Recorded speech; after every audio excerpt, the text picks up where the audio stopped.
Hello, everybody. Welcome to another Tuesday night chat. And I just want to give everybody a chance to do an intro here. And I'm going to start with Coder Boy.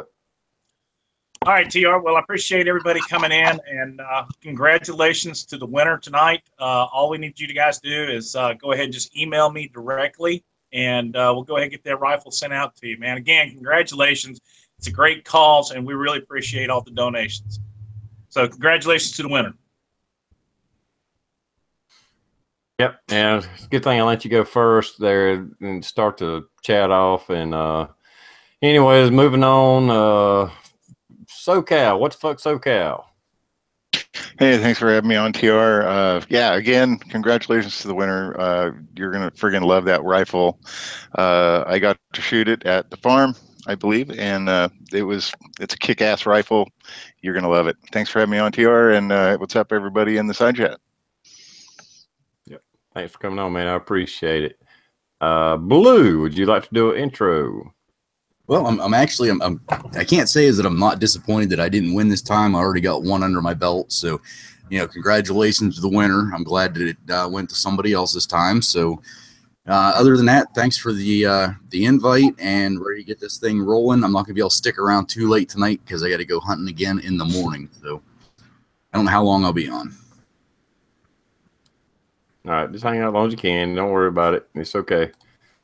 Rosie, would you like to do an intro? Yeah, that was really close and exciting. I enjoyed that raffle a lot. That was awesome. So I think that rifle's top notch. You're going to love that when you get that. Just make sure you know what you're getting into there. And yeah, Rosie O'Kelly. Hi, everybody. I am back again, 2.5 years on TRpreppers Tuesday night chat. Great to see Coda, and we got Blue, and we got SoCal here. Be safe down in the fires down there in Ventura in Southern California. California having fires again? Well, down south they are. We had the big ones in October down in Ventura. They're all aflame up in the hills. They've got our winds died down. Theirs just come and go. So they're going to have some problems down there. It's crazy. Yeah, it's crazy stuff. So if you want to add something, SoCal to that, so. Yeah, it's not, I mean, obviously it's bad for the people who obviously live up in Ventura County, but it's, from what I could tell from the little that I saw on it today, it's kind of in the coastal mountains that are kind of run parallel to the 101 up in that vicinity. It's probably 5-10 miles east of Ventura proper. But there's not a lot that can burn. The way the Santa Anas blow when they do, I think the fire is probably going to burn itself out into the wilderness land. The Padres Forest is out there, and there's lots to burn out there and not a lot to lose. So hopefully that spares a lot of people. Yeah, I hope so. Well, I think the difference between us up north was that our housing was packed very tightly together in the hills, and fire just drove down from the northeast and just pushed it right into the heart of the city and right across the city and took out gigantic chunks of communities and stuff. So yeah, I hope everything goes good for you down there in SoCal. You never know. You have to always be ready. Is the lesson I learned. You're so unpredictable. Yeah. Don't ever say never. I never saw a fire leap a 120-foot wide highway, super highway, and go from one side to the other. So it can do stuff that you wouldn't believe it could do. Oh yeah, for sure. Yeah, I've been lucky. I've been right in front of massive fires. They let them burn all the way down to the hills to my neighborhood several times in a couple of different places I've lived around here. But yeah. Yeah, let me just say hi to Pops, and then I'll get on to my ramble. Nice to see you, Pops. Happy holidays to you and yours. So let's. Merry Christmas. Wait a minute. Coda, do you have something else you want to talk about right quick? Okay. All right. So I hate to tell everybody this, but Is Your Six Cover did not win that rifle. So here's what we're going to do. We haven't done the draw yet. I just thought it'd be kind of funny to see what everybody did on the way in, and we did get some good reactions from some folks. But here's the deal, guys. As I did earlier, what I'm trying to do was eliminate any scandal beliefs. So by doing that, I sent out the numbers and listed them in the comment section down below on the video I did earlier. So everybody has their number. If you don't have your number, all you got to do is go to that video there. What we are going to do, we're just going to keep it simple and sweet. TR is going to do a random.org number draw. Whoever wins this thing, I'm going to say this one more time. You have to live in the lower 48. You got to be able to legally possess and own an AR-15 in the state you live in, SoCal, without any modifications. And if you want, I can go ahead and drag the thing apart and send you to parts and pieces, but I don't think you're interested in that. But here's the deal. But you got to go through a 4473. We're going to do a good, honest transfer. I'm going to put this thing in the mail on Friday to whoever wins it. I will need to communicate directly with the winner. Hopefully it's somebody I can just meet one-on-one, but that's it. All right, so what we're going to do, I'm going to turn it over to TR, who's going to do, I guess, TR, you're going to do a screenshot of the numbers. And again, everybody has the numbers prior to this video even coming out, so you should know your numbers. So, TR, it's all you, babe. Go ahead. All right, here's what we're going to do. I don't even know what my number is, but I'm going to let y'all tell me once I do it. I talked to Coda Boy before this chat. Since I'm doing the drawing, if I draw mine, if it comes up my number, I'm going to draw again. I'm taking myself out of it. I would like to win the raffle, don't get me wrong, but it would be kind of screwed up if I did the random.org and it come up my number. Somehow, some way, somebody'd say it was rigged. So I'm just drawing mine.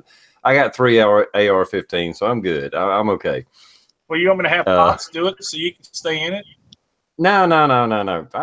Dude, I got more guns than I shoot already. Anyway, so I'm going to do this. I'm going to do one draw. He's already told me there's 225 entries.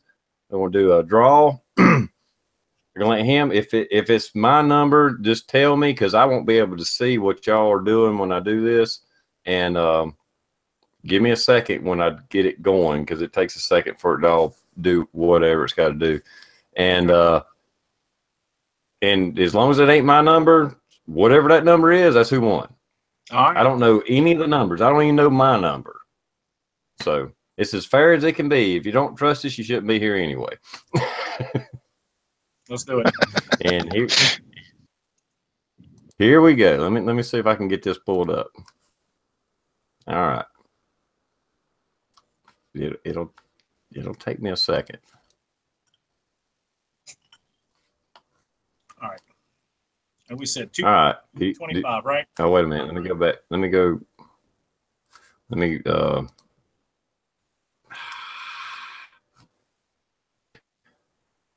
oh, come on. Did I lose the whole damn chat? Here we go.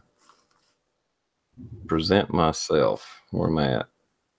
Yes. All right. Yeah, it looks crazy. All right.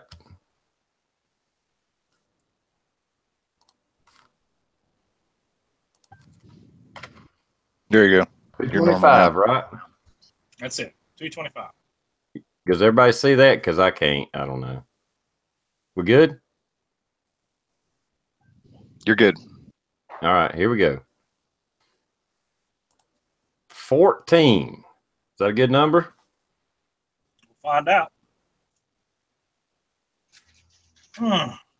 Oh, God. Jan be gay. Say it again, Coda Boy. You cut out. Be pro. Oh, Jesus Christ. I know, right? Jan is gay? Alan B. Pro? Jan is gay. Oh, this Jan is rigged. gay. God.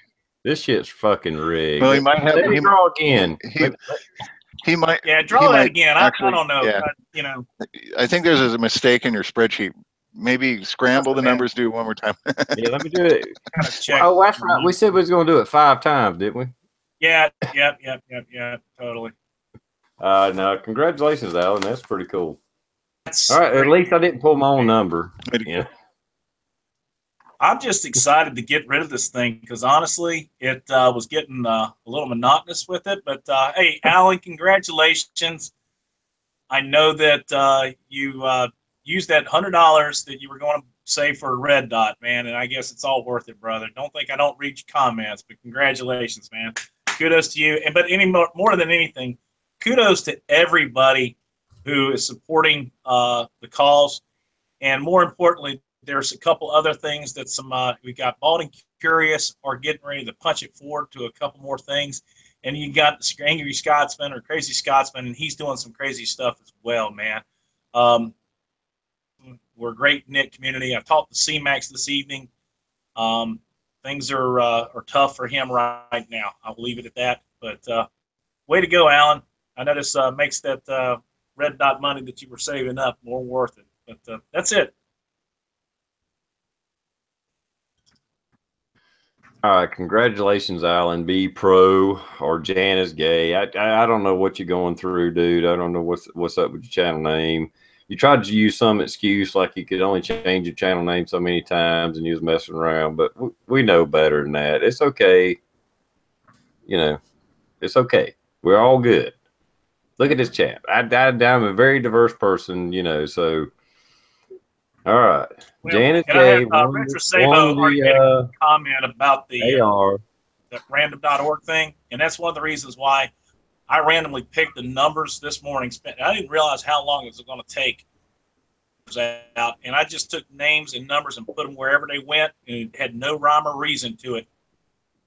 So there was that mixture of things, and in the random.org, I don't know how to do it more fair than that, but I will say thanks, guys, for everything. Sorry, TR. Go ahead, man. I'm done. Oh, no, absolutely. Okay, well, I kind of cut Rosie off. No, and because we was messing around with the little drawing thing there, and but anyway, Rosie, anything on your plate that you want to talk about? Anything that's been on your radar? Go right ahead. Yeah, we're getting ready to come into the traditional season for Santa Claus rallies. I say traditional because everything has been backwards this year. And of course, the equity markets continue to lead the way as the topic of conversation amongst people who do follow financial markets. And, you know, traditionally, October is a down month. Traditionally, November is a down month. And we had the polar opposites this year. This market certainly doesn't follow any past histories. And I think since the president's election, we've been up something like 30%. I remember that evening. Do you remember that, TR, when the news came out and all of a sudden the markets in Asia and Europe, the futures were down 700 points, showing a 700-point sell-off. And then by the end of the next day, they were up like 250, 300 points, and we were off to the races.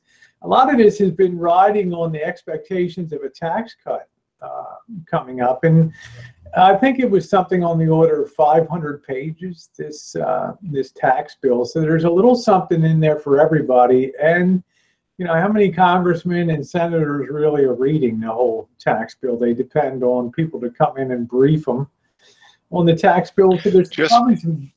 Go ahead. Just pass it. Just pass it. You can read it later. Isn't that what she said? Yeah, pass it. We'll read it later. That's exactly what it is. I mean, you know, it's so big. It reminds me reading about in the 100 Days of Roosevelt that they were rushing so much legislation through at midnight and 2 in the morning.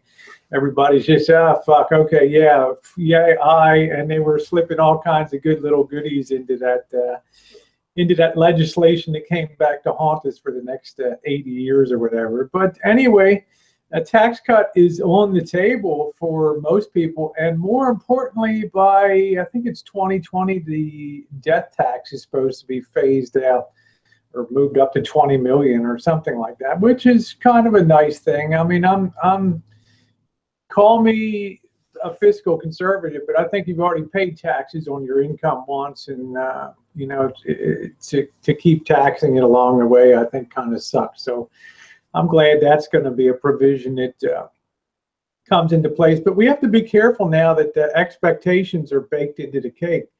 the market's been kind of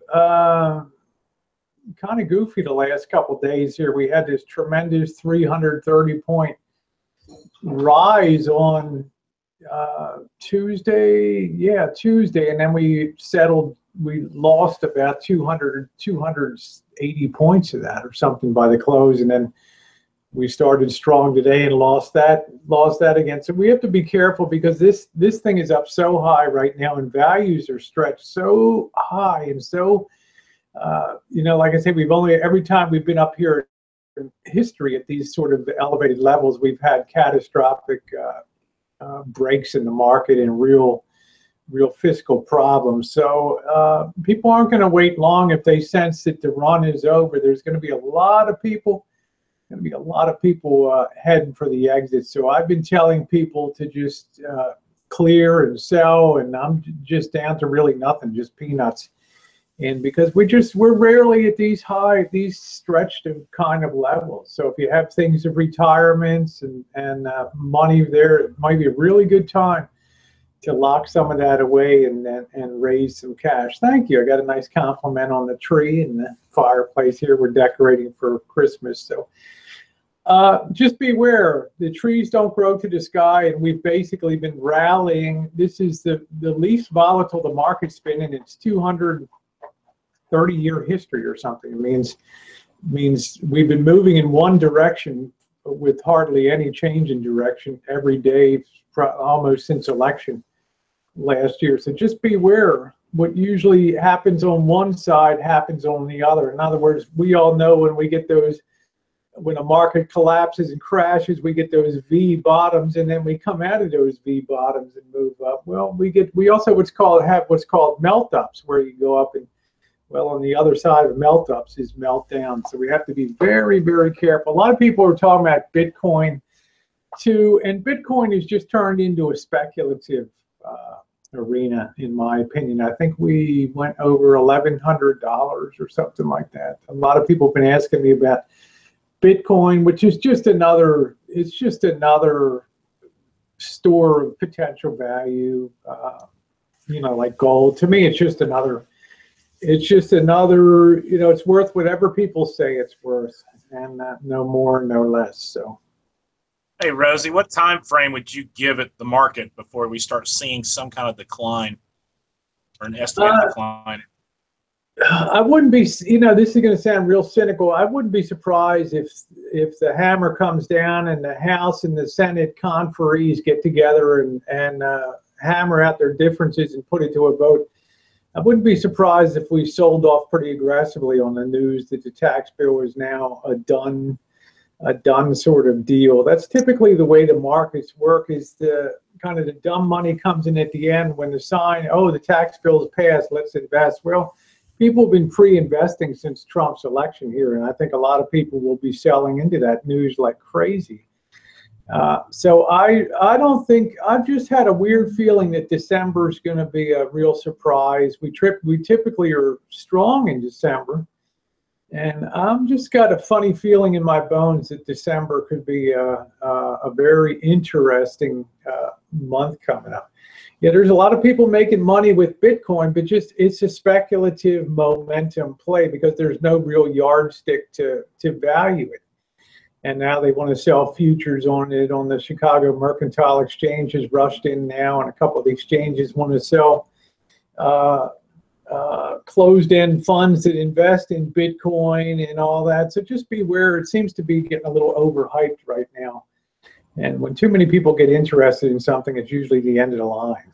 So just beware. That's just my thought about that. Beware also, the U.S. dollar has been on a weakening trend here, and that's not, that's not necessarily a good thing for underlying, our markets and our interest rate structure and all that. We'll probably have an interest rate hike in December, so we'll see. We should buy low and we should sell high. So if you're selling now, you're selling high. That's my bottom line on it. Okay. Bottom line, what we've always pushed here on the TRprepper chat is invest in guns, brass, lead, and copper. You'll never go wrong with that. Well, I won't say everybody, but that's what I push. That's all I invest in anyway. And Pop's Quest. I hadn't let you do an intro yet. Would you like to do an intro? No, not really. I mean, everybody knows I'm here. Wife's doing the dishes, so I'm staying muted for a minute. So, Okay. That was fun watching the Alan B. Gay get the rifle. That was awesome. Thumbs up to that shit. That is a very unique experience. That he is a mess. Let's just say that. I mean, that poor guy, for God's sakes. Oh, poor Alan. I hadn't caught the whole story. Does anybody have the whole story how he ended up with that name? I mean, I've caught the story. Yeah. Go ahead. I talked to him. I actually called him the next morning after I found out about it. I was like, what the hell is going on here? What happened was, I think it was on Rick's, Rich's 4150, his for all. There was a troll, and the name was Jan. And he was going after everybody, but what he was doing was just changing his channel's name and then, pretending to be somebody else and going after him and everything. And, like, they'll allow you to change your name like up to 2 or 3 times before they freeze it. And they froze it on Jan is Gay. So he got stuck that name for 90 days. And I was just like, you know what? We all love him because he's such a happy, jovial individual. But, man, it couldn't have happened to a better guy. How awesome is that? That's why people fuck with you, man, when you start messing around with the gay people. Karma, bitch.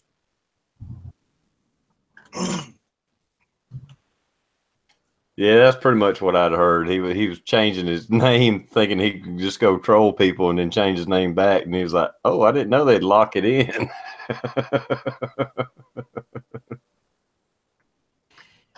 That's some funny shit, man. But that's okay.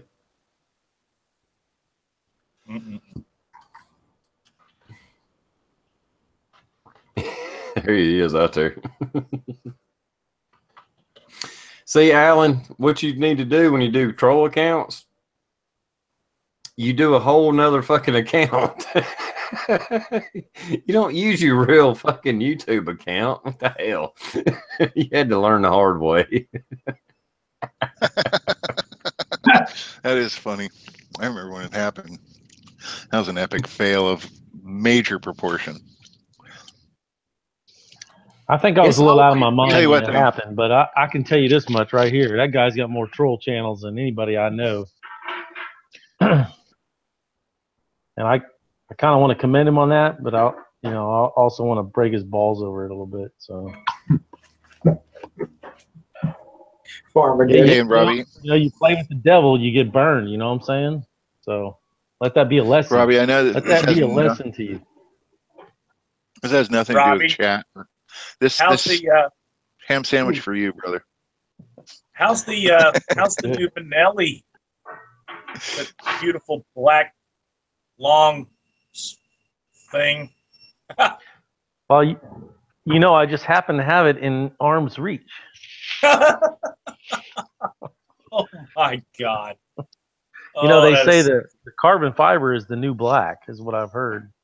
Yeah, that's disgusting. That's a Lancer Systems brace and tube on it, but I haven't done anything otherwise. I mean, in this arena, you really shouldn't have to do a whole lot. And I will say that I understand the recoil system now, and I get it. And shooting, if it will continue to shoot the Suprema ammo, it's almost like I got a $500 credit towards this shotgun, which is really awesome, because that's how Ammo Mafia rolls. We don't pay full price for guns. We get our shit at like half price.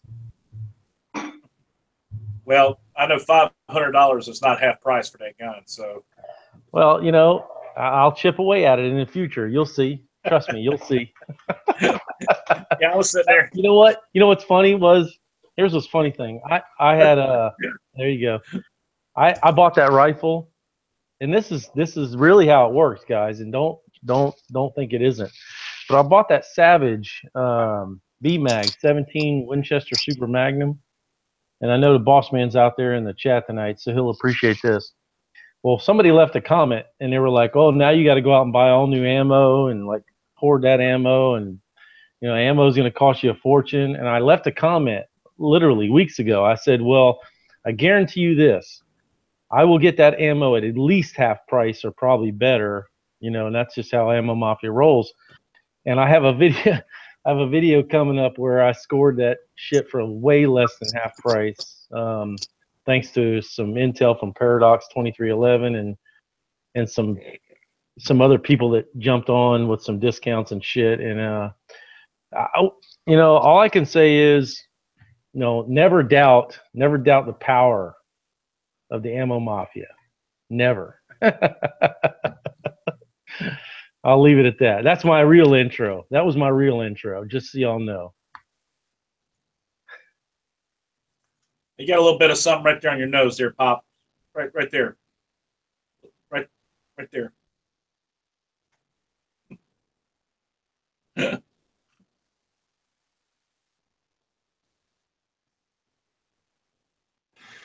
All right.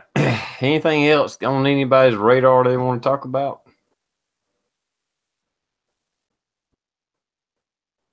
Political or non-political, it don't matter. All right, I'll bring up something. I'll throw something out there, TR. Well, I mean, Go look ahead. at this Roy Moore guy. And then Trump finally endorsed him, and I guess he endorsed him based on the fact that the only thing that's come out is accusations. There's no real proven facts, you know, that the guy can be convicted of. I mean, you know, here's the whole thing, and I'm not advocating, you know, sexual abuse or crazy shit with females, but it seemed to me, and it's the same. Well, never mind. I'm just going to drop it because that's a nasty subject to be talking about. But the thing is that a lot of people jumped on the bandwagon immediately to convict the guy without having a lot of proof. Now, I'm not, you know, advocating anything that could have possibly ever happened, so we'll just go ahead and get rid of that. But what I'm saying is Trump's got some balls to do what he did, of everybody else jumping on the bandwagon to convict the guy and throw him out. Does that make sense? Well, that's the bottom line. I mean, I from what little bit I've looked into the Moore story, that yearbook or whatever the hell it was that first one had, they've already proven that the damn ink didn't match. It's two different inks. He wasn't a DA. He signed it as a DA, supposedly. I mean, that story has been debunked already. The ones that came after that, you know, I don't know, but I got daughters, and I mean, Pops, you've got daughters too. And if somebody ever put a hand on my daughter, I don't mind going to jail. Let's just say that. But still, you know, guilty until proven innocent. And the problem with the media and the frenzy that they develop is that they don't give a chance for anybody to be anything other than they hit the hammer. They said, you're guilty. Doesn't matter. You're guilty. And that's the problem with the media and where they're going these days. I mean, well, yeah, you're shit. Yeah, you're presumed guilty these days in the media, but I ain't scared of going. Listen to me clearly when I say this. I'm not scared of going back to prison. Yeah, motherfucker. yeah, I think, and this is just, I've not studied into all the cases because there's a buttload of cases out there. I think the ones, and I could be wrong. I know how I would be. If I'm innocent, I'll say I'm innocent and just say pretty much prove it. If I'm the ones you see bailing out left and right, they know they're guilty. Yeah. You know what I'm saying? Your Matt Lauer, what's the senator, Charlie representative, Rose. sit down. He said he's going to retire today. They know they're fucking guilty, and they're just stepping out left and right. But Conyers. you know, if somebody says, I mean, I got to have a little respect and a little bit. It makes me think twice. If a guy's like, no, I didn't do that. Yeah. You know, prove it. You know, I mean, it's not that you can actually prove sexual misconduct every time. They could be guilty, but Well, if you know, you're you going know, on if they're law. like, Yeah. go ahead. No, I don't mean to interrupt you, man, but you know, we're talking about the law of the land. You're guilty until proven innocent. And you know what is so interesting to me is that not everybody can stick to those ground rules. They jump on everybody's ass right off the bat. And here's the thing: Trump also said, you know what? It's not for me to make up my mind of what I wanted the guy to do. It's up to the state of Alabama to elect him, not for me to tell you what you can and cannot do, which was the proper, in my opinion, was the right way to move ahead with that thing. He goes, you know, I'm not a voter in Alabama, so I'm hands off. The people of Alabama need to decide, and that's the problem we had in the previous administration. Is those jackasses would sit there and go, oh no, we can't have that. He jumped in before anybody was even. I mean, you know, here's the whole thing: you get somebody got killed, he's jumping in like, oh, it could have been my son, kind of thing. You know what I mean? Where Trump actually said, it's not my decision to make. I'm staying out of it. I mean, that's of course, that's who he does. That's what he does. But again, you know, the guy stuck by his guns. And that's one thing I do appreciate about Trump. He might say some stupid shit. He does some stupid things, deals with the tweets. But you know what? At the end of the day, he made a decision. It's the state of Alabama has to make that decision. It's not the president of the United States. Well, I've seen the media talk about like newscasters like Matt Lowry and you know, other stuff that's going on right now. There is a difference because you're talking about a difference between an elected official and a company that has a liability of an employee that has lawsuits or whatever accusations coming against them. Yeah, they can fire them, let them go, however you want to put it. But when it's an elected official, it is different, especially with Roy Moore, because he's not elected to anything yet. But if the people elect him, no matter what the charges are, either they believe him or they're okay with it or whatever. I'm not saying sexual harassment is okay. I know I have sexually harassed a lot of girls over the years that I'm dating. They're already screwing me, but I've still sexually harassed them. Well, yeah, that's the whole thing. If you're not messing with them, but if you're messing with them already, it's okay. I'm telling you. Well, that dude Conyers, he basically took advantage of these poor, what do you call them, the interns, man. He used his power over them to gain special interest. And, you know, sex with them, did he lay them down and make them, you know, do whatever? I don't know. Don't care. But the thing is that there was a settlement made, and it was done with taxpayer dollars. To pay for it, they make the decision. When NBC has to pay for it for Matt Lauer, then NBC can make the decision. You know what I'm saying? And if Alabama has to make a decision, you got to respect that decision that the people of Alabama make. It's just like when Trump was elected president, and these assholes are sitting out there talking about he's not official, it's not legal and everything. What they're doing is they're smacking the voters who voted for Trump in the face. Pisses me off. You know what? I'm gonna have another drink. Goddamn it, we're ready to have fun. And Coda Boy, you make a very good point. All this anti-Trump rhetoric that's been going on for about a year now, or over a year, you're spitting in our face. We voted for him, you know, or people that voted for him. We voted for him. Enough people voted for him for Hillary to lose. So no matter what kind of anti-Trump bullshit you come up with, you're just looking at me and saying, fuck you, you're wrong. Well, you know what? My vote counts just as much as your vote. That's and right. Guess what? More people wanted Trump than they did Hillary. So now, no matter what kind of shit you try to throw at the wall, at the fan, whatever, if you down Trump as the president of the fucking United States, not only are you disrespecting the seat of the United States president, you're disrespecting America, and you're disrespecting me as a voter. And that's the whole thing. I've got friends of ours, and I call them friends, but they're acquaintances more than anything. But the first thing they do is they get on that shit-faced webpage, and they go, anyone who voted for him is a dumbass. And I go, oh, that would be me, fuckstick. Would you like to discuss it face to face? Oh, I'm sorry, I just can't do that. Seriously, it's like Skippy and Buffy. And I'm like, I'm just gonna fuck. Excuse me, I'm sorry.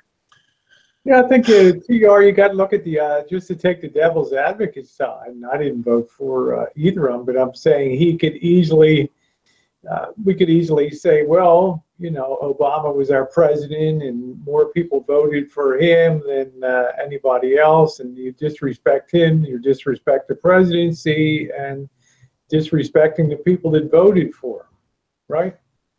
So, it cuts both ways, but the thing I say is we should always respect the president, whoever it is, and we have a chance every 4 years to change it.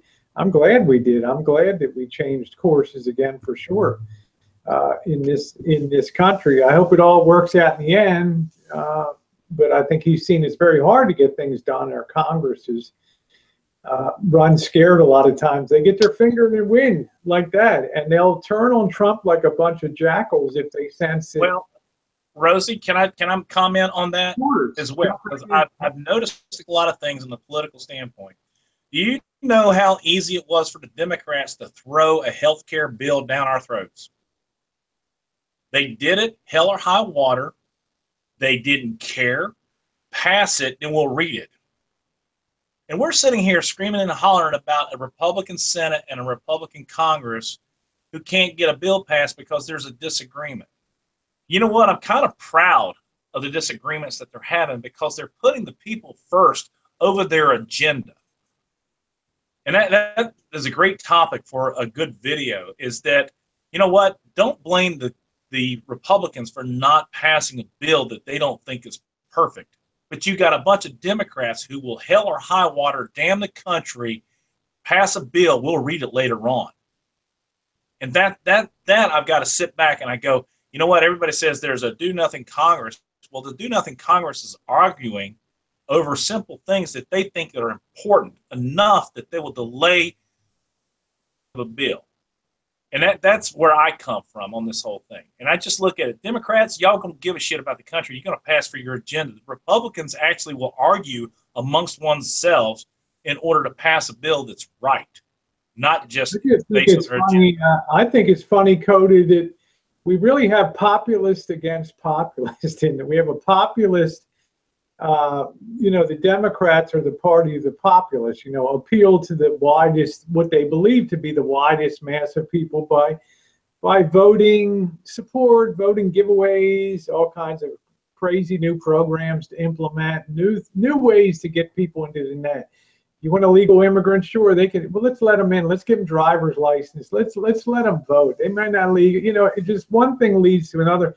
But Trump has a different kind of populism that appeals to a very wide mass of people also. So what I'm seeing today is this titanic clash between Democratic populism and sort of Republican grassroots traditional populism. And it's very fascinating to see how this plays out.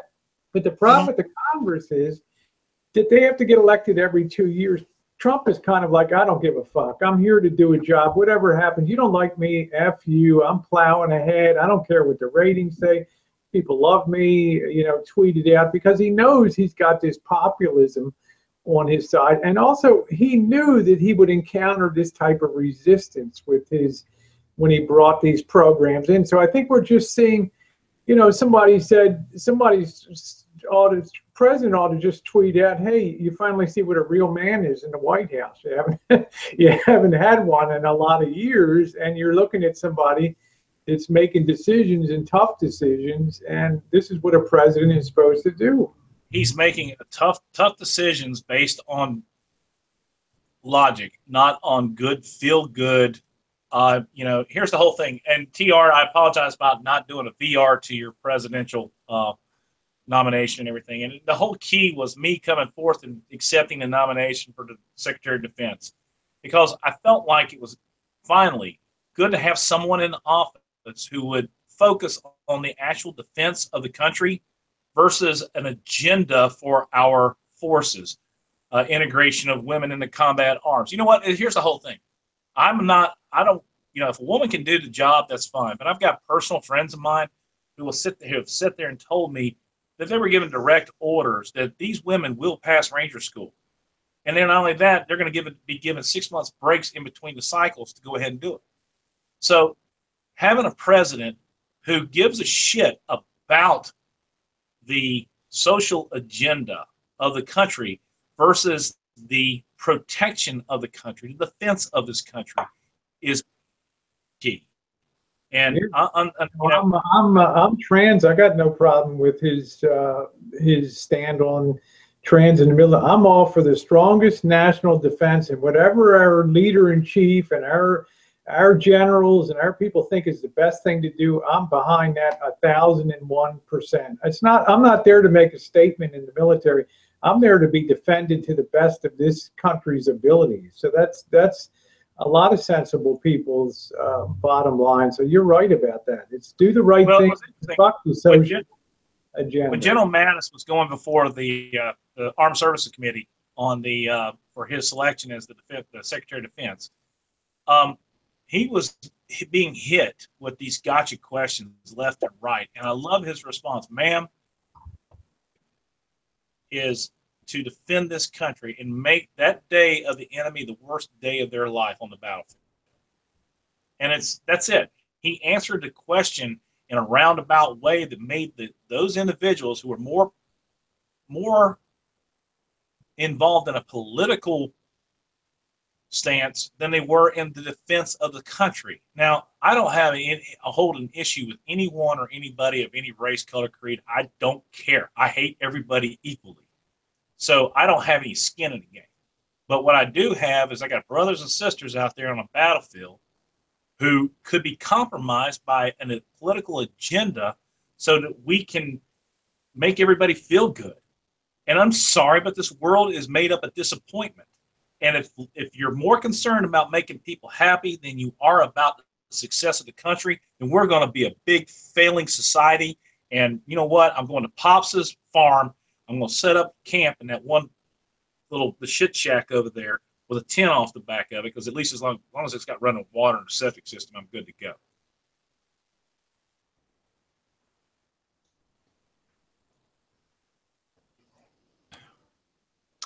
Okay, military. Several of us, some of us have been military, or a few of us have. Yeah, as far as transgenders in the military, women in the military, men in the military, whatever, the bottom line is you got to do the job. And the problem is they keep lowering the standards on what is needed to be in the military. And I think Rosie's got the right idea. I think me and you, Coda Boy, we understand, you know, what it is. Either you can do the job or you can't.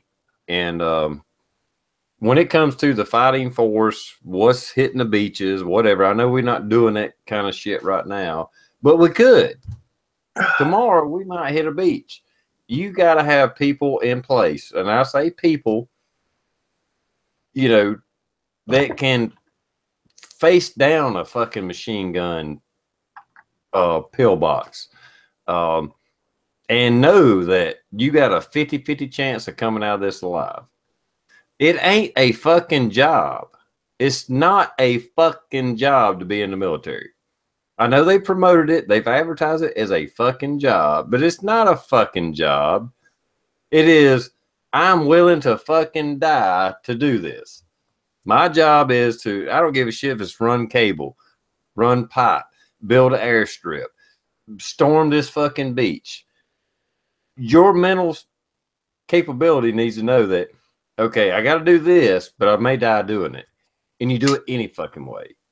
That is not something you can ask from any fucking body. You should be able to volunteer for that because you're a crazy son of a bitch to start with, and some of us have been there. But you have a love for the country that you're like willing to sacrifice yourself to do that. I will get this cable, this communication cable to here, point A to point B. I'm going to fucking do it, period. You know, race, color, gender, gender identity, none of that's got nothing to fucking do with it. You know, if you need a timeout card through boot camp, you don't need to be in the fucking military, period. And Cody Boy walked off on that. Fuck the timeout. I'll go ask my boss. I'm on a timeout for 6 months. Fuck out of here, you know. I'll get your timeout. Hey guys, I need to say something. You know, I've been listening to you guys go on and on and on about all these subjects that I don't know anything about. But Red October says I need to say something, so I want to say something. So there you go.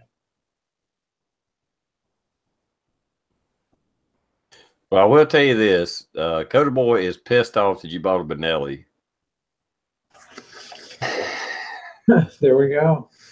There's your response video. No, he's not pissed off. He just likes to go through the motions like I do. I should have just gone straight there, honestly. I mean, what are you gonna do? You gonna go to a freaking drag race with a clunker? Not saying a M3K is a clunker, but I mean, if you have the means, just get the Ferrari and go fucking win the race. I mean, come on.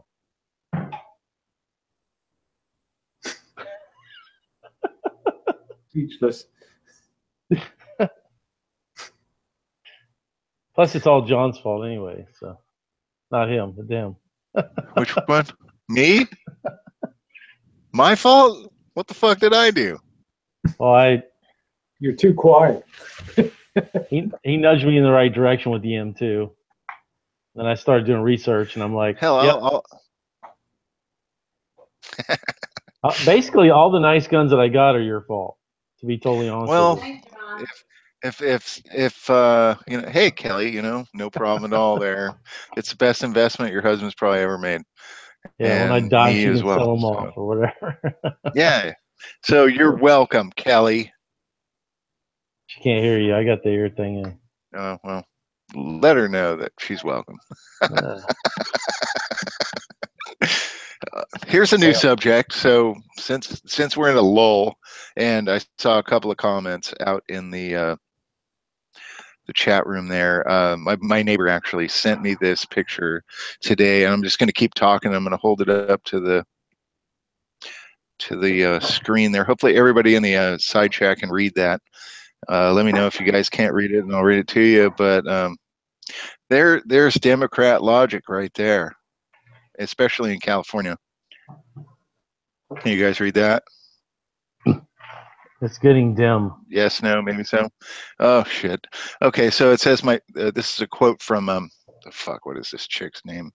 Maxine Waters, who's I believe a congresswoman somewhere up north.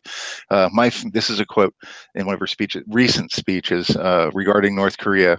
My fear is if North Korea nukes us, Trump is going to get us into a war. Really? I would hope so. Just nuke away. We're good. Yeah, just bomb somewhere that doesn't really matter. You know, we'll let it go. It depends on where you nuke. I mean, I don't know if you nuke California. Yeah, if they nuke San Francisco, I was going to say that. I'll if they miss nuke you, San but Francisco, I won't miss California. I'd be fine with that. I mean, I feel bad for Rosie. Obviously, she'd probably be like, no, let's change the location. Even if they did it to Los Angeles, I think on average, the way the winds blow, I think most of the fallout would probably land in Las Vegas. I'd be totally cool with that. You know, they voted for this shit. Holy shit. Say it's not true. I thought do you see who's in the fucking side chat, Robbie? Oh, it's Fubi. Fubar. Oh my God. What's it? He's not even. I blocked him. He's not No. allowed. Holy shit. Is it the Fubi? That's the Fubar protocol. I don't know what he's doing here. Hey, tell him to Wow, he send must be us. lost. Get him to send us some more new pictures of him. The last ones he sent us were old. Yeah. Yeah. Well, Fubi, how the hell are you, dude? here we go. Not change the subject. Liberal logic. California, an illegal alien deported 5 times. Even if he accidentally shoots a citizen of the United States, gets off. Because liberal logic is, well, you couldn't show intent that this illegal alien that wasn't even supposed to be in the damn country possessing an illegal firearm, which is a felony,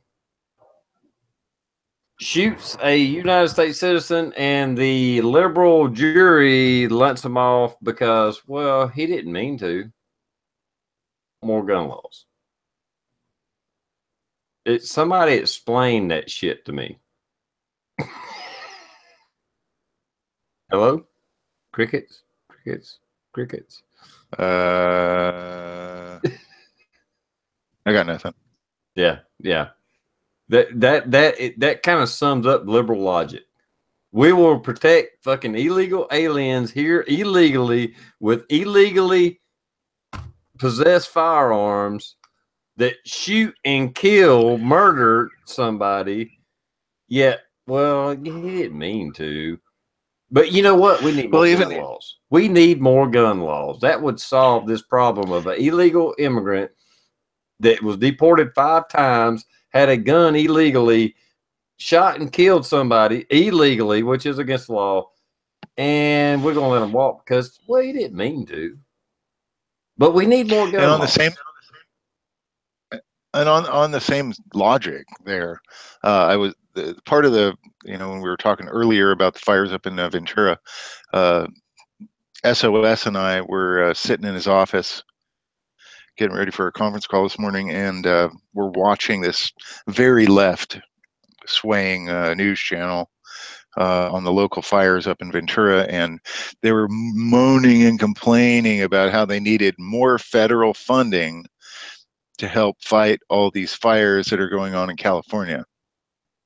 And at the same time, I'm thinking, well, fuck. Okay, so we're giving all this money away to all these illegal immigrants to support them and make sure they're very comfortable in all these sanctuary cities. But at the same time, we're begging for money so we can actually protect the homeowners and the taxpayers in California.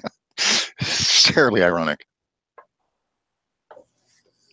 Yeah, and by the way, SoCal, Maxine Waters belongs to you. She's an L.A. Congresswoman from Los Angeles. Oh, okay. Well, lucky me. Like I say, I've divorced myself from anything north of the 55 freeway. Not my problem. We have the other one in Oakland. I can't remember her. The only one that voted against the war in Iraq. I can't remember what the hell her name is up there. Einstein?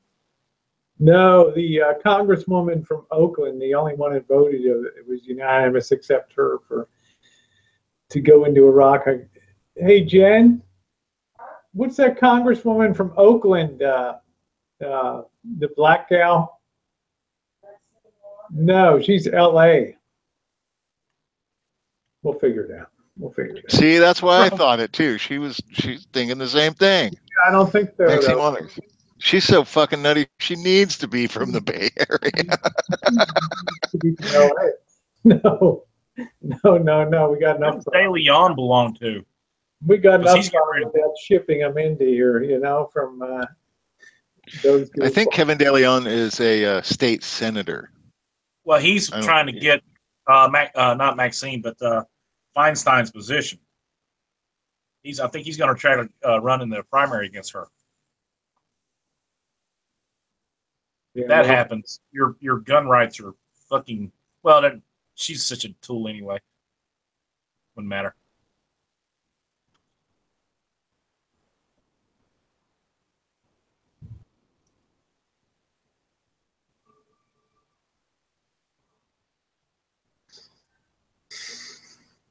Well, Linda Francine will tell me who's the Oakland rep. It sounds like my neighborhood. Shit. Oh shit! Burn it down! Burn it down to the Oh, fucking sorry ground. about that. Yeah, fucking assholes. Isn't it cold up there? Shouldn't you have your windows closed? They've got the radiator heat kicking so hot, you got to put a box fan in the window. You got a little drive-by business going, don't you? Tell the truth.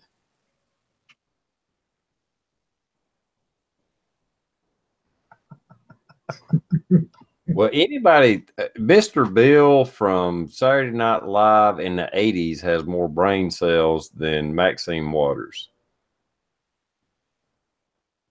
Well, you don't have to be smart to get elected to Congress. I mean, she's proof of that. So you can be the dumbest bell in the lot and get elected just fine. Very true. Very true.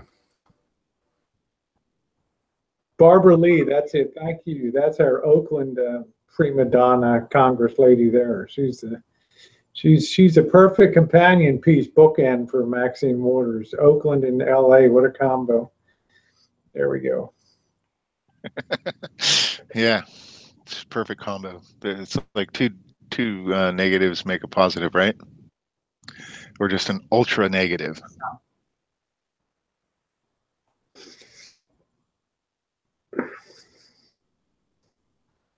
Well, just goes to show when large population centers hold sway, that's what you get in the world, at least in U.S. politics.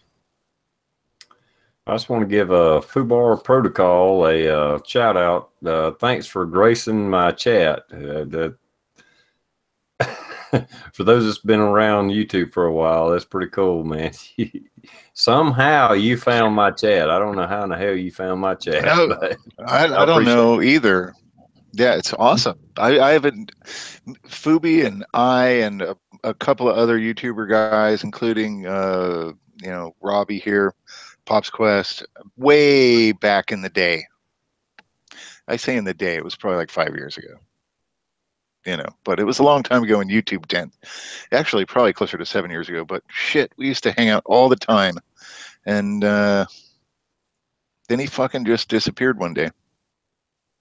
Poof, gone.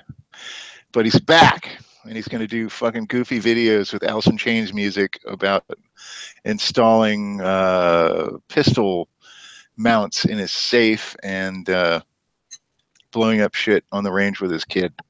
Can't wait. Well, I found out that the real reason he left YouTube was that he was just in it for the money, And 6 years ago, when they stopped monetizing our videos, he had to check out. So now I can respect that. Man's got to make a living. So I heard he's a personal trainer now down at the Planet Fitness. So that's good. Oh, and he's also a golf pro down in Texas. So I'm sure he's making up all his money there, which is good. Yeah, him and US Freedom 22. FUBAR actually flies to Florida to play golf. I've heard like twice or three times a week with US Freedom 22 because that's all they do now, living off their YouTube millions.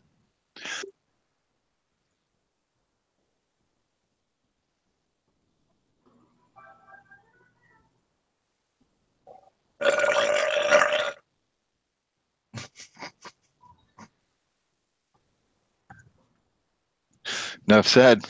All right. Well, like I said, we'll move on, but I know I've seen several kind of posts, and I've been messing around Facebook. The whole thing with Julia Stein verdict, just all kind of messed up. Maybe the prosecutors had the wrong approach. I don't know, but it just don't make sense. It just, none of it makes sense, and especially in a state that has some of the, I won't say the most, I don't live in California, but some of the most restrictive gun laws in America, and are constantly calling for more gun laws. That case really just kind of spelled out and showed what the left's agenda is. We don't want anybody to have a gun. We got laws in place. We don't enforce them, but we want more laws. It's like you got an illegal alien deported 5 times, had an illegal gun in possession, killed somebody, and you can't even convict them on freaking manslaughter. Are you freaking kidding me? I can kill somebody with my truck on the way to work because I was changing the radio station. Jail for fucking manslaughter. This guy's deported 5 times. He's an illegal alien, a felony, a felon. Got an illegal gun, and you can't even get him on a fucking manslaughter charge? Are you fucking kidding me? And then you turn around and say we need more laws.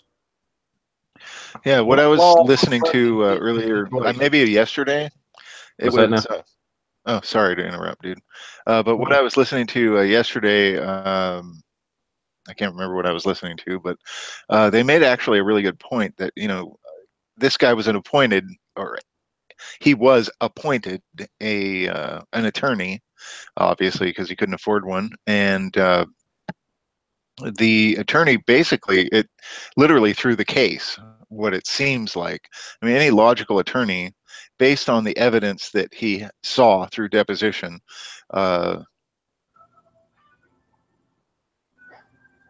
any logical attorney would have gone for second-degree murder, which is involuntary manslaughter, basically. And this guy's like, no, it was intentional, and he basically threw the case. He gave him a, you know, a sentence, supposedly, that there was no way that the jury, based on the facts, could have found him guilty of, and they did it intentionally. That's how crazy the politics is here. They literally let this guy go. I mean, he's still up for tons of federal shit, but they set him up to win.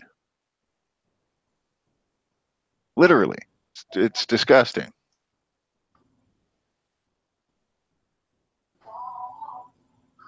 Yeah, I agree with that because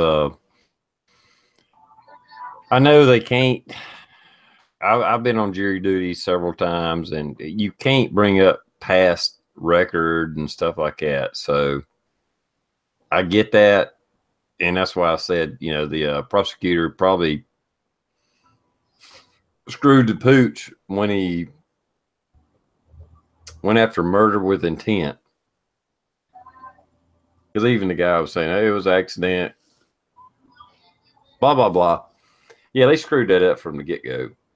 But there again, you know, when you have somebody that done everything wrong and you can't convict them because of a flaw in the system, and you scream, we need more gun laws, we need sensible gun laws, it's like, well, we got pretty fucking sensible gun laws already. You can't follow that. Why should we give you any more?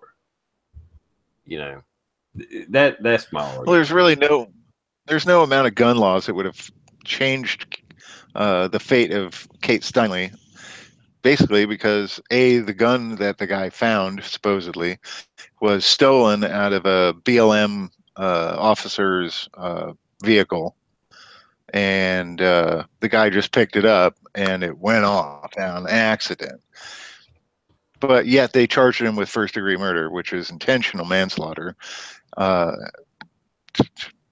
don't understand how or why they even allowed, why the DA even allowed the prosecutor to even chase that argument. It was an instant lose from the get-go. Mm-hmm. Yeah. Well, that's what you do when you want to let people off. You overcharge them and you let them get out. So maybe that was by design. Hey, boys, I got a bolt at 11 o'clock on my channel. We're having an 18-member roundtable of the Ammo Mafia live chat on my channel. We're going to teach everyone how to get deals and scores and show you the inner workings and the, you know, kind of the behind-the-scenes stuff that we do to get good deals. So that'll be 11 o'clock on my channel. So I got a bolt. I got to get ready for that. But thanks for having me on. I'm calling bullshit. Yeah, I got a feeling they're gonna have a chat, but it ain't gonna be public. It might be, I don't know. But yeah.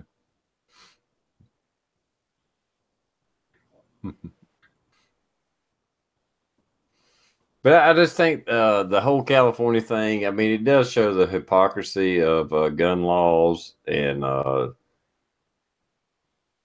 you know, how the system's not really working and crying for, yeah, we need sensible gun laws. It's like you can't even follow the gun laws that's on the books.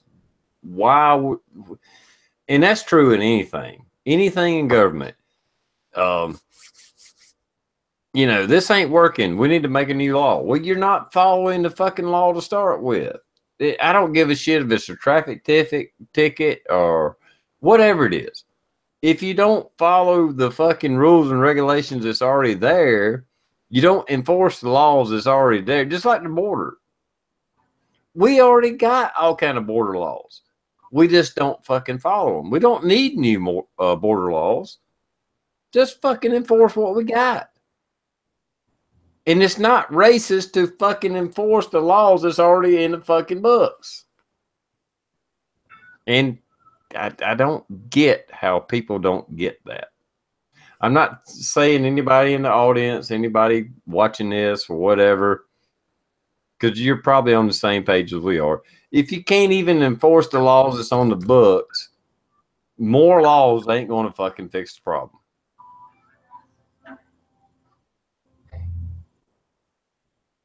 Thank you.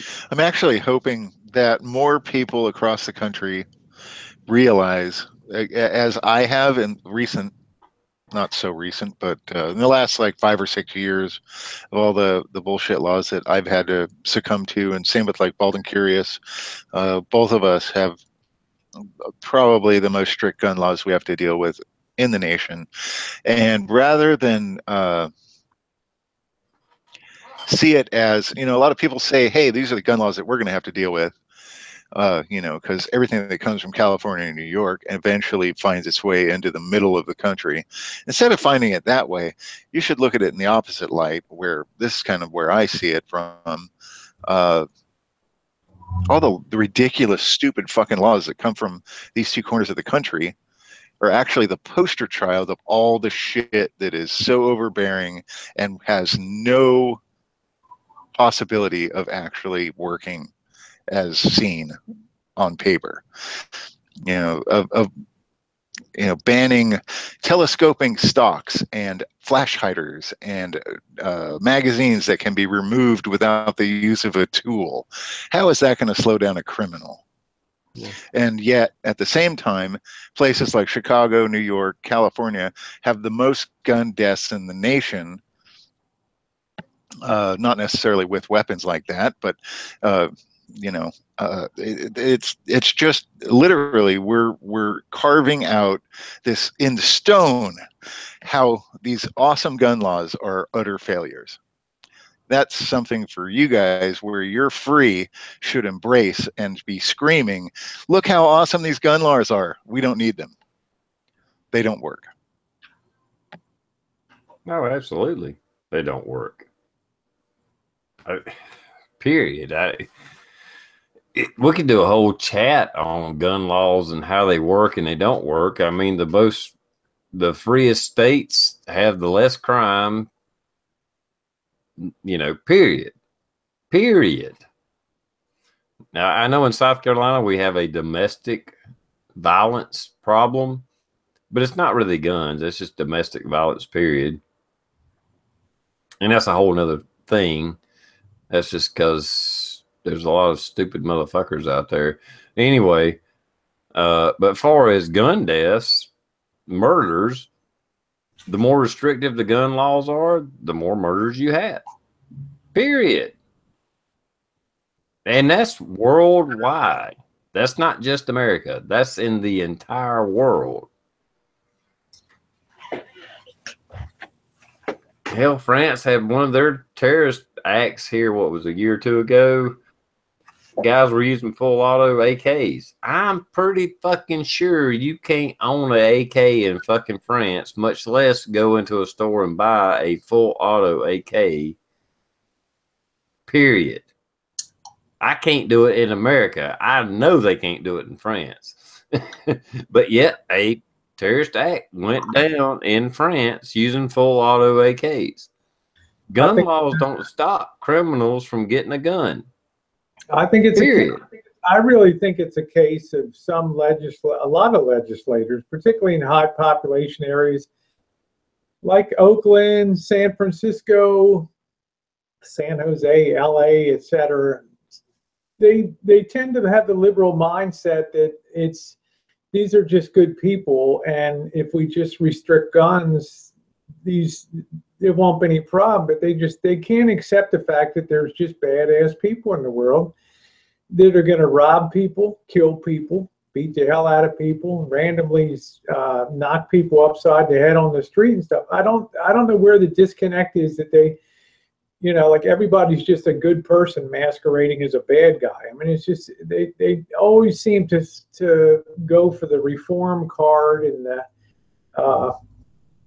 to take away the element that does the deed, the gun or the knife, and it'll be okay. The person will be a good person. I mean, it's just ridiculous. It's it's that whole mentality set of just, well, if we just take away the guns, we've solved the problem. Nonsense. It's bullshit. There's bad people all over the world. There's basically evil, but I'll just say bad people all over the world. And it don't matter what laws are in place. There's nothing. Basically, there's really nothing you can do about it to a point. Yeah, Linda said also that ideology that people we believe to be innocent aren't really innocent. We're oppressors who force the downtrodden into crime. Yeah, that's another one too. Yeah. Yep. I mean, I don't see anything. I mean, any of us are capable of the most horrible crime and atrocities that can be done to man.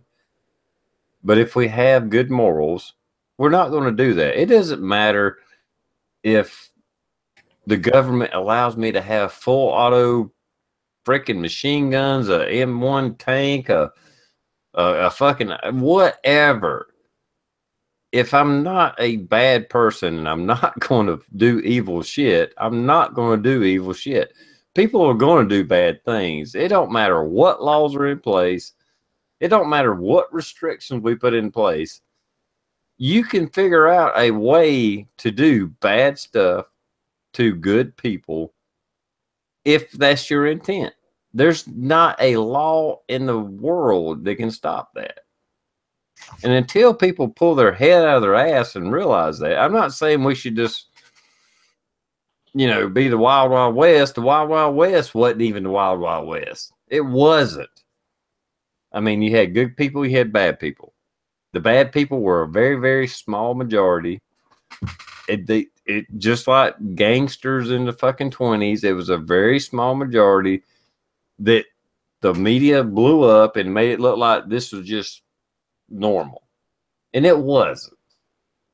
I don't know. I'm getting off tangent here, so I'm sorry.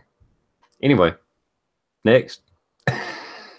No, I'm just saying there was more serious retribution back then. I mean, in the West and things. I mean, they put the gallows in the square in town, and you get a pretty stiff message about being on the wrong side of the law, hopefully. And today, there's not that clear message of what will happen to you if you do something bad. You could be rehabbed in a year and be out on the street, or 5 years killing somebody, you could be out. And I mean, this is the way people are thinking these days. That if I do something bad, big deal. I get caught, okay. I get 3 squares a day. I'll get my GED. I'll be out doing the same shit again in 4 or 5 years. It's not a bad road anymore, prison, in my mind. Well, the bottom line, and I've said this many, many times before, you cannot legislate morality. I mean, the morality you're raising, your ethics, your who you are, it doesn't matter what law's in place. Either you're a good person or you're not. Doesn't matter what law it is. Exactly. You know, that's just the bottom line. I mean, the only reason laws are in place on fines and sentences for crimes is for the people that can't figure out right from wrong. That's it. This person committed murder. This person committed rape, stealing, theft, whatever. The only reason those laws are in place is for the people that can't fucking figure it out. I think most people, if they're watching this chat, if they're on this chat, in this chat, whatever, we know right from wrong. I know right from wrong. I don't need a law to tell me right from wrong. If I walk into a store and I try to stick something in my pocket and I'm stealing it, I know that's fucking wrong. That's why I don't do it.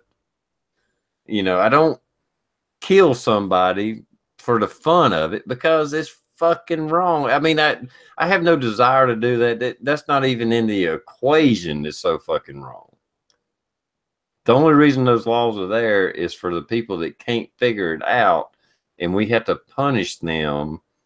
We have to protect the other citizens out there to say, okay, this guy screwed up, this girl screwed up, whatever. And okay, we got to put them away because they can't figure out how to fucking survive in society without being a good person. That is the only reason there's a law against a crime. Or that's the only reason there's a law saying this is a crime. It's because some people don't fucking get it or they don't fucking care. Well, I'm just saying that the attention's not on the person. It's on what they use to carry out their criminal activity. You know, the gun. It's not what a badass this person is, or you know, the psychology and the makeup of this. You know, we just can't accept it. Like TR, we can't accept there's just bad people out there, and it really rankles a lot of libtards that you know, everybody's just a good person underneath, but just in a bad circumstance. It's nonsense. There's certain numbers of people that want to be lazy and game the system, whether it's welfare fraud, Medicare fraud. I mean, there's just bad people out there that just want to take advantage of the system and take shit that doesn't belong with them, and kill people that maybe take the parking spot that they wanted to have downtown on a Saturday night. I mean, there's just really bad people out there, and I think, you know, sensible people recognize that, and stupid people look elsewhere and try to cover up that reality with the convenience of having a gun and blah blah blah. It's like TR said, if you're going to do away with somebody, you're going to do away with them. Whether you come over and snap their neck from behind or take a garrote and cut their neck, or, you know, there's a million ways to do things. Well, you know, and I'm not a psychologist by no means. I can barely speak English, much less be a psychologist. But in my short life here on Earth, I almost wonder, and I've kind of seen it, that people that do bad things somehow justify it in their fucking mind. I don't care. Here's a really simple example of it. If you work at a place that has a little break room or whatever, you bring your lunch in that you're going to eat that day. You put it in the refrigerator. It's in a bag, a box, a cooler, whatever it is. And I don't care where you work, there's probably somebody that will take it out and eat your fucking food. They know that's not their food. They don't give a shit. And somehow they justify that, well, it's in the refrigerator, it's free, or that guy makes more money than me, or that girl makes more money than me. She can afford to go out and get something to eat. Somehow they justify it in their mind.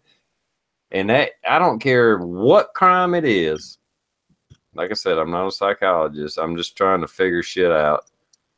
Somehow, I don't care what the crime is, people justify it in their mind that they deserve that over that person, even if it means taking their life. They somehow justify it in their mind that it's okay to do that because I deserve this more than they do. I don't give a damn if it's a ham sandwich in the damn company fucking canteen or break room. Somehow people justify it in their mind. It's like, well, fuck him. I deserve this because he makes more money than me, or whatever it is. And that's the only reason we have laws on the books to define a crime, not getting something out of the canteen, but, you know, stealing, murder, rape, whatever, is because those people don't have a centered fucking structure to understand right from wrong. All they do is justify it in their mind that they are okay, that they are right. And so we have to come up with laws to say, if you do this, this is the consequences. Because if everybody was morally correct, we wouldn't need a government. We wouldn't need a fucking set of laws. We wouldn't need none of that because we would all know right from wrong. But we don't. There's people that don't fucking get that you can't steal, rob, rape, whatever. I don't know. They justify it, man. I've got people who work for me that can just sit around and justify, well, you know, you can afford it if I take this.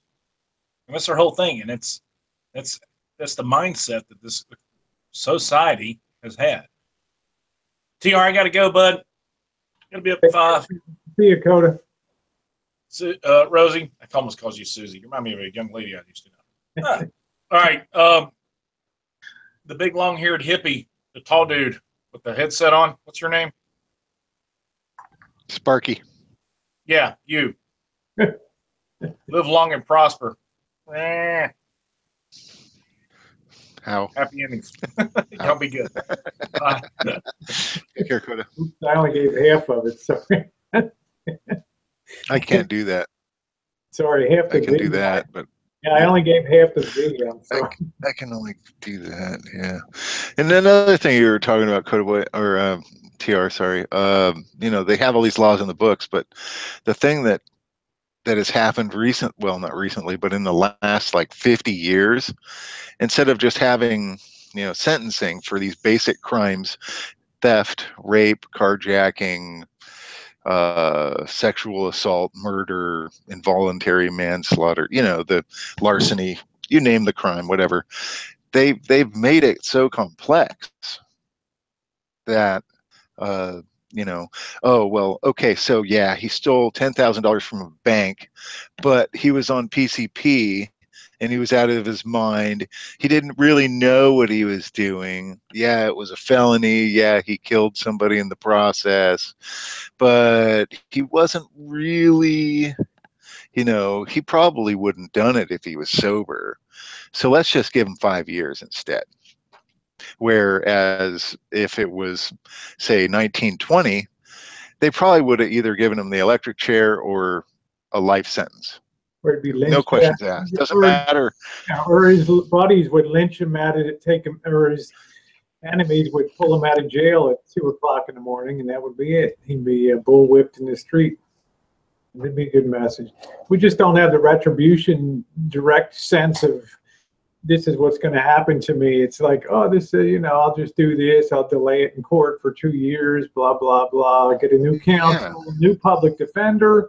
Then I get my appeal. Oh, they fucked up that. So it's back to the Superior Court again. We go through the whole process. And 10 years later, I'm out, you know, I'm whatever. A year and a half later, I'm out for time served and it's all fucked up and see you later. You know, I contrast that with the time I spent in China, and there's a society that's got its own share of wrong-headed notions about things. But one thing they have a really good notion of is justice, and you don't have this appeal system. You have a reasonable expectation to be heard before, you know, a local judge or a magistrate or a the local affiliated judge, and that's it. It's over at that point. It's done. And the death penalty is harsh. It's inflicted, and per capita, their crime rate is very low as a result of that. They can't afford a society, and the cost structure of appeals and lawyers billing out at $150, $200 an hour for defense work and state-appointed defendants. I mean, it's just bullshit. They understand what's important in life, and they don't waste their time mollycoddling criminals and things. And that's a very important thing. Yes, once in a while, the justice rolls over some innocent people, but in the mainstream, though, they keep their jails relatively populated, relatively lowly populated per percentage of the population, because they just can't afford. They can't afford a criminal justice system like we have here, and I don't think we can either anymore. I think it's another failure that costs us tremendously. Yeah, well, I mean, I was going to give y'all a quiz, but I won't.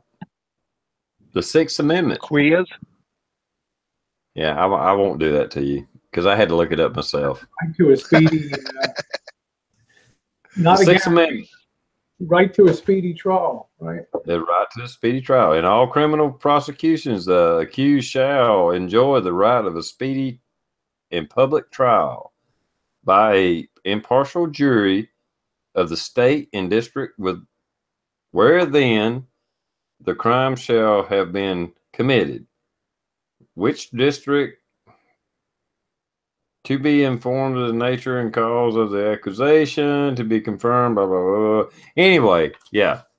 This shit of it going on for years and years before somebody goes to trial, that is actually against the Constitution, and our justice system is flawed. I will not deny that our justice system is flawed. It needs to be correct. Well, it is pretty speedy. I mean, if you look at all the immigration laws that Trump was trying to enforce, with the travel ban and whatnot, those were very speedy trials. They were out over the weekend. He'd say, okay, now we're not going to allow anybody from these countries without our due diligence going into their immigration status entry into our country. And hell yeah, that got a speedy fucking trial, didn't it?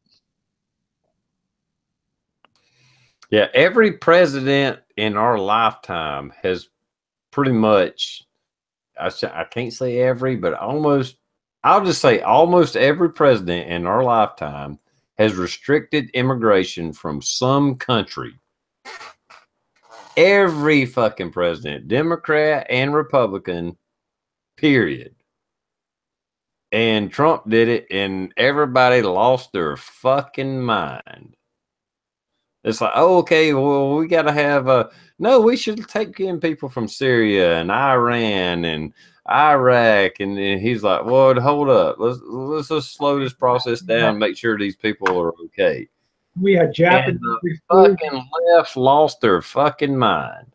We had Japanese really? Exclusion Acts, Chinese Exclusion Acts in the 1920s.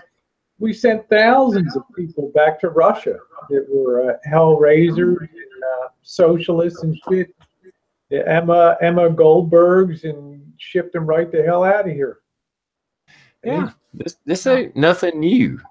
They acted like it was like, oh, he hates Muslims. He's a racist. No, he didn't say every Muslim country in the world. It was just like a specific. The countries he chose were actually the ones that Obama had picked out back in his day. Oh my God. I'm not saying the right is always correct, but don't freak out. We can't manage financially every exception to the rule. There has to be general crimes to fit general punishments to fit general crimes. And this stupid appeals program is what people game the system. Then some people actually get lost in this system, in the justice system, and then they're turned loose every couple of years because jails get overcrowded. They're cut loose again. So there's no, it's not what it used to be. It's not the way that you think it is. The the penal system today. Mm-hmm.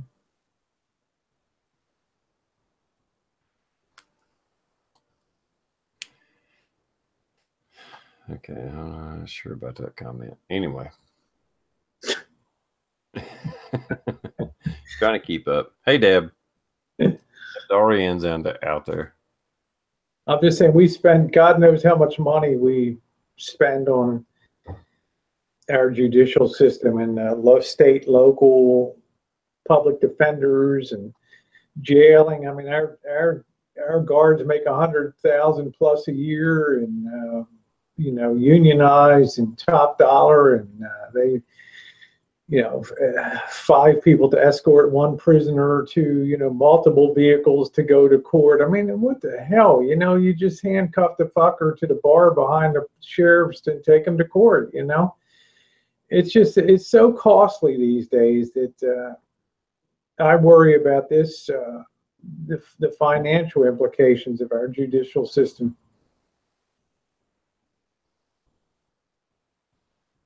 Yeah, drugs get into prison, cell phones get into prison because there's money to be made in there. All right, I want to bring up another hypocrisy. Gunwild one out there. So how can you be racist if you don't like Muslims? Muslims is not a race. Absolutely. Muslim religion is not a fucking race. I don't give a fuck what color you are, what race you are, what country you are. You can be a Muslim, just like you can be a Baptist or a fucking Catholic or anything else. It's a fucking religion. And he's not banning the religion. He's banning people from certain fucking countries. It has nothing to do with religion. And religion is nothing to do with your fucking, just like a Jew. You don't have to be Jewish to be what? Okay, help me out, SoCal. I'm What is actually fairly religiously ignorant. okay, Judaism. If Judeo-Christian. Jewish religion, you don't actually have to be from Israel, or you don't have to be Judish or whatever the fucking term is. I don't know. Hebrew. No, I guess that's a language. Anything Israeli. that has to do with religion has nothing to do with race. You can be any race in the fucking world and practice another fucking religion. It has nothing to do with fucking race. But yet these liberals just go ape shit and they want to call race. Religion is not fucking race, okay, people? Yeah, it's a thought or a belief. It's a belief system, by which someone lives. Yeah. It's plus or minus the golden rules of life, which the Bible spells out pretty well. All the golden rules: don't steal, don't covet, don't rape, don't do all the fucking bad shit that we all know not to do. Yeah. I think every religion has their versions of that, but and some of them are okay with killing people. Unfortunately, some versions of the Islamic religion condone some other shit that nobody else in the entire world seems to agree with. Yeah. I don't know. I just had to bring that up a little bit because the racist thing with Trump and anybody that supports Trump means you're a racist because he wants to restrict and make sure terrorists don't get into our country, so that makes him a racist, and that makes you a racist. Really? Yeah, and ironically, and I think this got mentioned in another chat earlier this week, but a lot of the immigrants or hopeful would-be immigrants from all those countries are desperate to get out of those countries. Doesn't mean we need to accept them, but because they are war-torn and there aren't a lot of perhaps innocent individuals that just want to get out of Dodge. Think of it this way, and I'm no way condoning it. allowing these countries and their citizens to come into the United States. But it's sort of like me. I'm in this California state where a lot of my rights are stripped from me just because I choose to live here and pay taxes, quite against my will, by the way. Say I want to move to anywhere else in the country. If any one of you guys out there, those who actually don't know me, but say I moved to like Dallas, Texas, how badly do I look automatically if I walk into a bar in Dallas, Texas and say, hey, just moved here, I'm from California? Everybody and their mom would be like,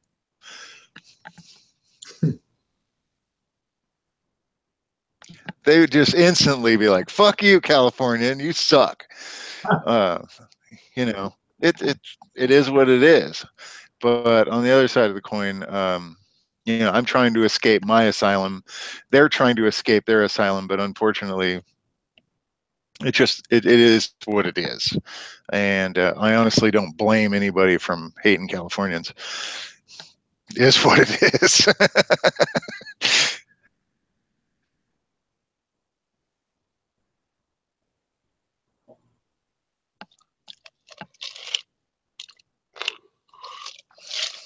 Did the thing freeze?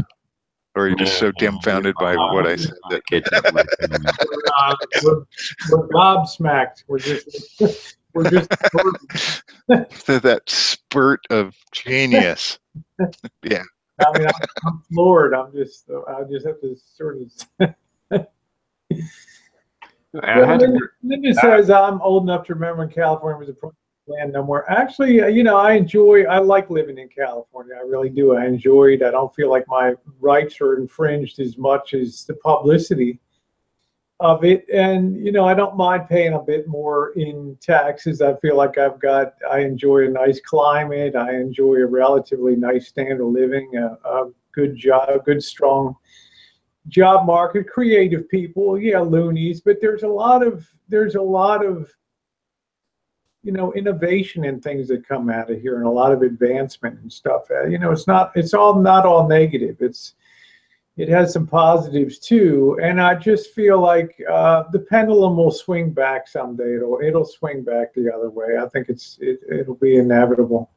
People won't like the way things are run here, and it'll be very easy to blame the party in power, and things swing back and forth all the time.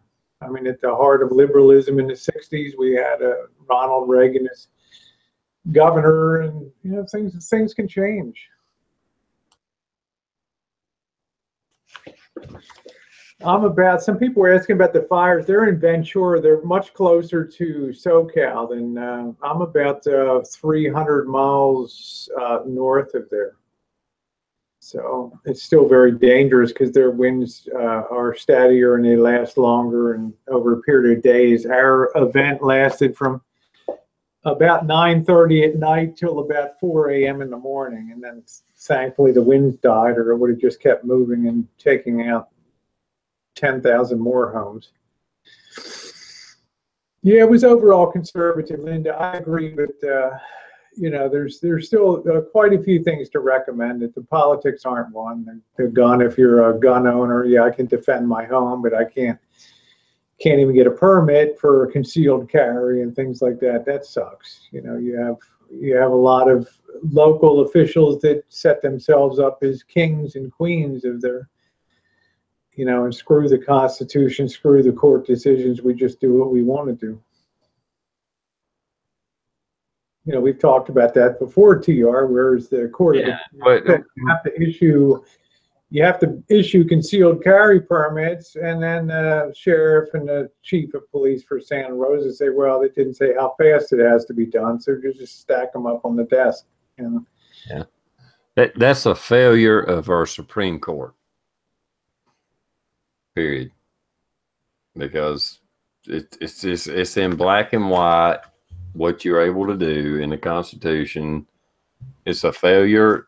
It is a failure of our government. Period. You know, and until people realize that and address it it will continue to be a failure, because any failure of our government, okay, I'll just sum this up in a nutshell.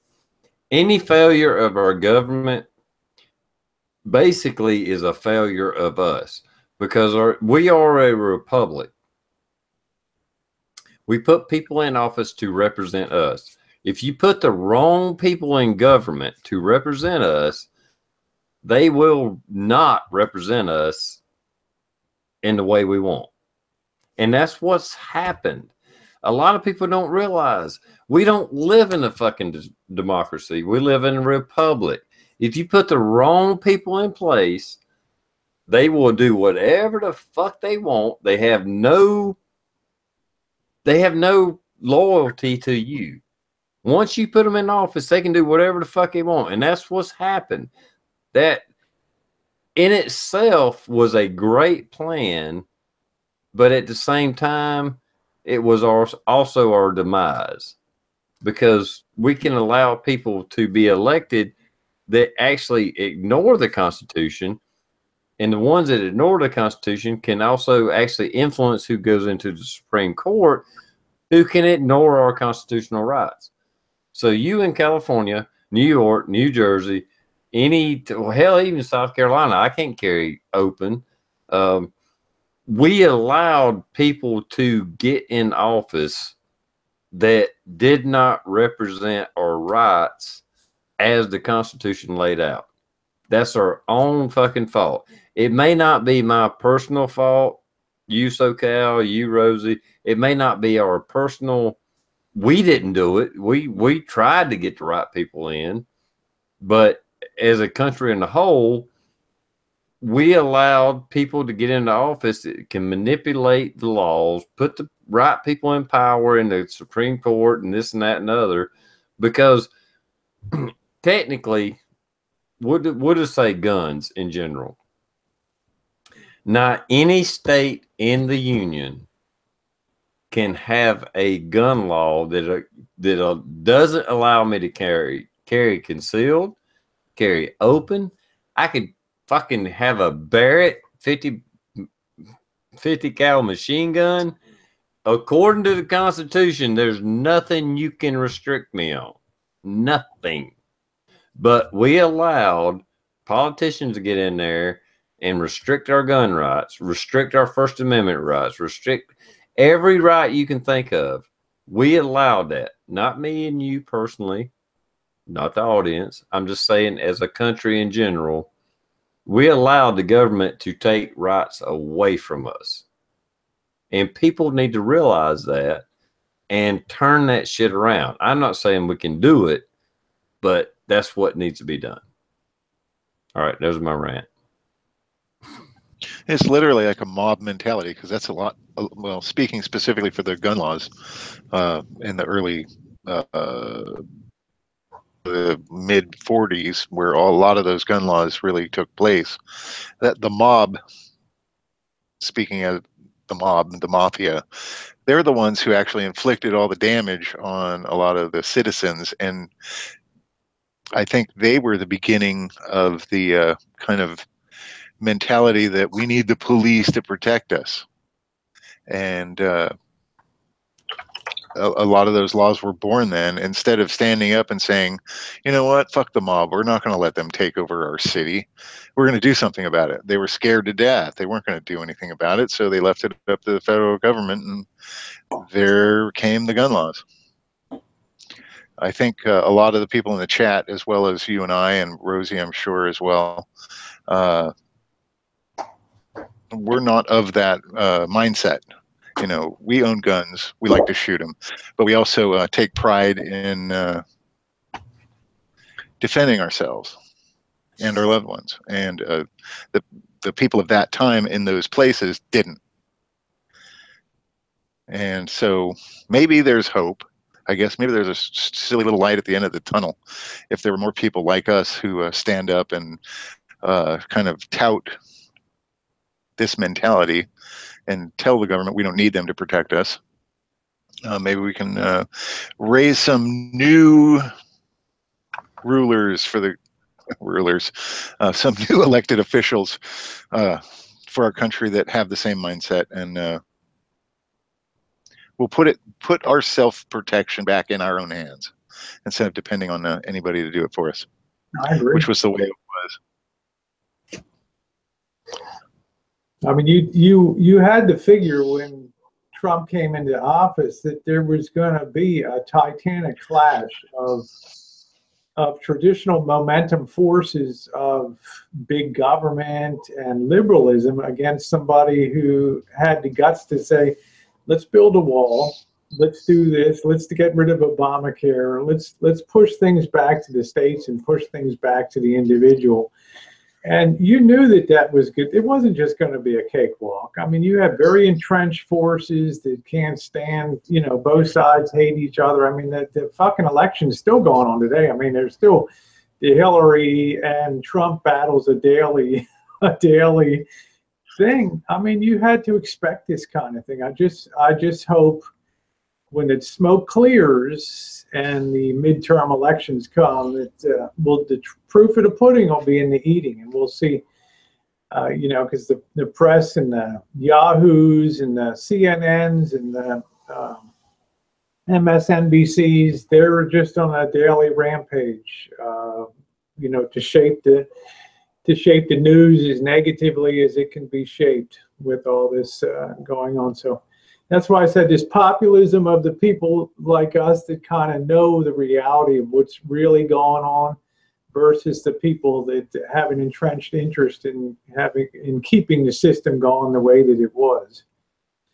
So, you know, I expected this clash, and I just think, you know, it's like Fuzz said, it won't go down without a fight. This whole battle to reshape the future of America. We're either going to be a socialist state, or we're just going to make this U-turn and start moving the other direction towards personal responsibility and individual freedoms. I hope. Now, this is just a little fantasy of mine, I guess you'd say. I hope Republicans understand in the past year how, even being Republican, you think, okay, I'm right, you know, Republicans, this and this and this and this. If you have not seen the attack on Trump, because he's not truly a Republican. I mean, he ran under that. That's what he went under, blah, blah, blah. But if you if you got two brain cells and you're paying attention, you should understand that the Republicans and Democrats are the same fucking party. And that's why the Republicans have been attacking him over the past year. They're starting to kind of finally lean that way because they see the American public are starting to wake up. If you have not woke up yet, anybody, probably not the audience or us, if you have not woke up to the fact that the Republican Party and the Democrat Party are the same fucking party, and that's why the Republicans are not really cooperating with Trump, because he's not one of them. Because they don't give a shit about you. But TR, the point is, which you know, we got two teams of horses here, Democrats and Republicans. As flawed as the Republicans are, I want to ride with them and hopefully throw a few of the bad Republicans off and get a few right-thinking ones on the wagon there. You know, the Democrat wagon is too far gone. It's too shot. That team of horses is just too fucked to go on. And I'm just saying, we just have to back the best tool we have, so to speak. And if either these Republicans are going to be held to strict account and really screwed in the next election, or are they going to roll over and be Democrats in total Democrat and Republican disguise, because they want to distance themselves from, they can't take the heat of a president that is trying to get things done. So, no, I agree. I definitely agree. I mean, you know, I don't call myself a Republican. I like to think of myself as a libertarian, or maybe even a constitutionalist, but not really. Probably more a libertarian than anything. But I hope Republicans are waking up and seeing, and I think they are. And I think that's why the Republicans in office are starting to lean toward Trump, because they realize people are waking up, or at least a little bit, and you're like, hey, we elected Trump to do the things he said he was going to do. You fuckers are stopping him for doing what he said he was going to do is the reason we elected him. Either you get on board or we will elect your ass right out of fucking office. I think they're finally getting the fucking message. Yeah, I think he needs I think he needs something major, and I think this tax bill may be the thing that shifts a lot of momentum back in his direction. You know, I mean, he got off to kind of a shaky start, and this splitting up this Obamacare to, instead of a straight repeal vote, it was repeal and replace, which really fucked up the Republicans. You know, that whole tripping point of they couldn't come up with, you know, how you gonna put lipstick on a pig? The whole idea sucks. So they were stuck with that. You know, and that worked to the opposition's favor. That couldn't be undone. It's not to say it won't be. I mean, executive-wise, Trump has done some things to a tweak that it makes it a little harder to extend that care. But you know, he really needs to win some major outright things to get people scared going into the election. Well, who are you going to ride with, Trump, or are you going to ride with the Hillary gang coming up? So, you know, I hope things really start to swing into line. The first year was a little rougher than I thought it would be, but I didn't expect to be the Republicans to be the real stumbling block of the whole process, which they really were. So, yeah, exactly. But I think they're getting on board now.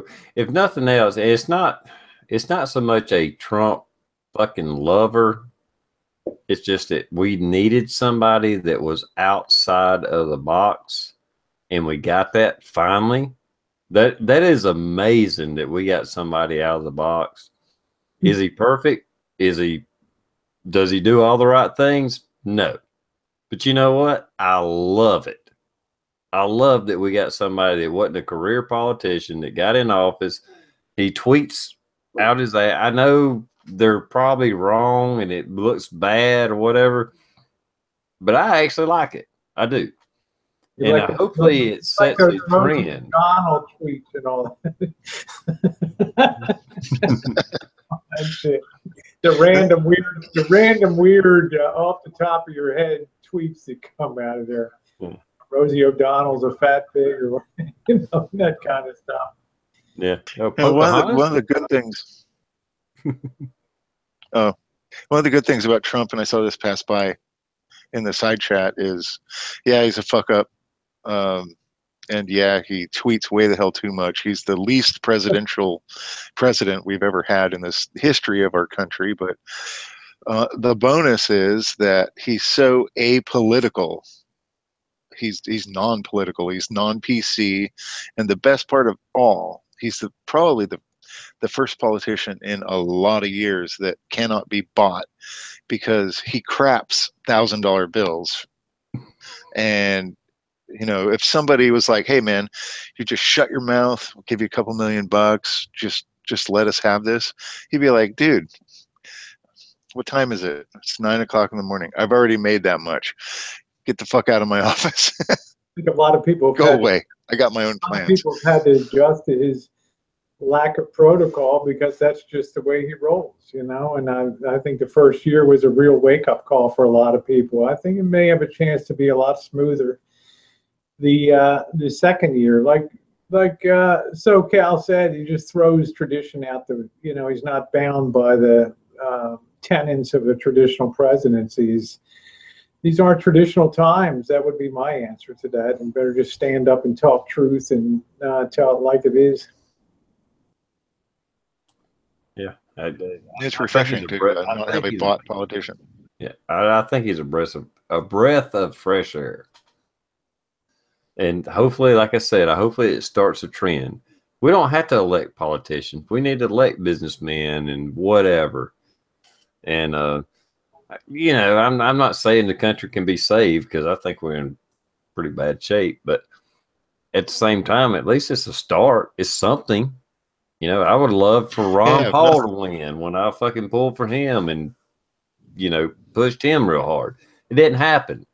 Is Trump Ron Paul? Well, fuck no. But he is different. He's not a career politician. And at least it's a start that maybe. Yeah, he may potentially set the table for Ron Paul, have done the hard ground busting to get somebody like that elected, Mm-hmm. Well, I got to bail off. I got running a bit. All right. Let's end this. It's been 2 hours. Rosie, go ahead and do an outro, and then I'll let everybody. Happy holidays to all of you. Always a pleasure to be here, and I will see you next week. All right. Thanks for coming on, Rosie. I appreciate it. SoCal, you want to do an outro, man? Yeah, sure. Thanks for having me on, TR. Everybody out in the side chat, excellent commentary as usual. It was awesome to see Fubar out here, and always good to see Gun Wild. And he's kind of new. He's in my local area. If you guys don't know Gun Wild, go out and give him a sub. And as well as everybody else, great seeing everybody, all the familiar faces out there.